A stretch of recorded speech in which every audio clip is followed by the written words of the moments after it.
Hey guys, how y'all doing? I'm here to give you guys a recap on the new chapter of Nanatsu no Taizai, or you can call it the 7 Deadly Sins, on chapter 306. Now, this chapter right here was pretty simple, and I gotta say, the way how it went and the way how it ended, many people think that this was a April Fool's joke. Here I am thinking, I really hope this doesn't end badly, because it's bad enough that people were talking about how disappointing the new Holy War arc became, and I won't deny that, and the way how it went about, it looks like the end might be coming. So if anything else, let's just get this started. Let's go. We had to it that the demons were raiding the castle of Leononis, but eventually all of them ends up retreating somehow, or maybe after they figure out what just happened. As for Rudishell, he is dispersing right now and is about to disappear, while Mal can only look on along with Hendrickson. Mal explains to Rudishell that the Demon King has been wiped out and the threat has been eliminated, all thanks to their efforts. The 7 Deadly Sins did something that they could never have done, and we have to that Rudishell tells Mel, just because the Demon King is vanquished doesn't mean the Holy War is over. Even so, this is just the first small step. We see to it that Elizabeth thanks Rudishell for actually helping out, but Rudishell's like, forget about it, I was sick of this meaningless Holy War. And we have to that Rudishell just smiles on, and Elizabeth tells him, I won't forget all the sacrifice you did to protect us, and Rudishell passes on, I believe. And we see to it that Mal could only look on to see that Rudishell passes on wherever he goes to, And we see to it that Escanor is very happy, but everyone else is not, because unfortunately there's only one problem they have not solved yet, is breaking Elizabeth's curse. And knowing that they only have one day left or so, she's going to die. And we see to it, of course, they all feel saddened by this, but Elizabeth accepts her fate and says, as long as we will be able to bring Meliodas back to normal, that's all I'm satisfied with.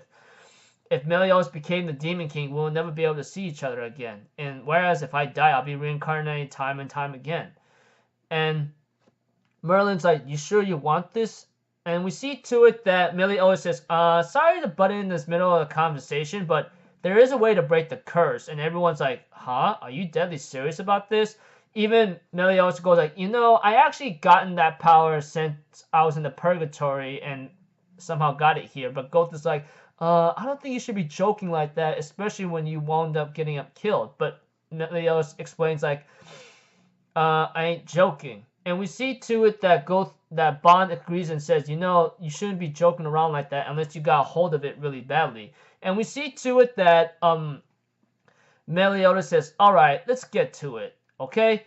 And we see to it that Meliodas asks Merlin to do the honors, and Merlin uses Curse Discovery, and it's revealed that the eternal life and perpetual rebirth is actually within Meliodas and Elizabeth. Well, eternal life is Meliodas and perpetual rebirth is Elizabeth, and they are freaky as hell, because the eternal life curse is like a freaking giant heart-like shape, while Elizabeth is like some kind of bunch of heads swallowing up each other, and I'm like, oh my gosh, dude, that's really freaky.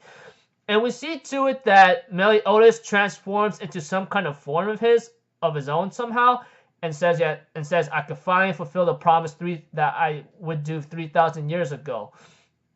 And Elizabeth asks Meliodas, even as you fulfill your promise to me, will you still love me forever? And Meliodas is like, of course I will. I will always love you, forever and ever, until you get sick of me at first, And we see to it that he launches a powerful attack and exterminates the 2 curses upon them.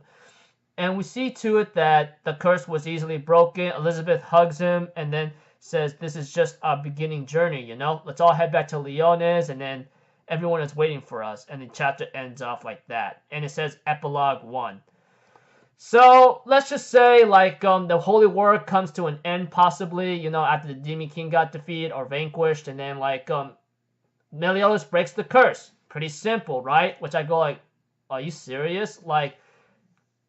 What about the Demon King's power? What about the power he mentioned, but he got it in from the purgatory? I mean, this doesn't make much sense, You really gotta dive in more. Not to mention we got Zeldris and many other things that needs to be fixed about. What about Zeldris? What about Gelda? For hell, man. Nakaba, I really hope you don't screw this up, man. I mean, I don't mean to be a jerk or something, but many people did not like the way how the new Holy War arc came about when it came to the fights, and I have to agree. Not to mention freaking like, whatchamacallit, the Demon King felt underwhelmed or he was not written correctly at all, you know? Otherwise, I might be being salty, but that's just me. I mean,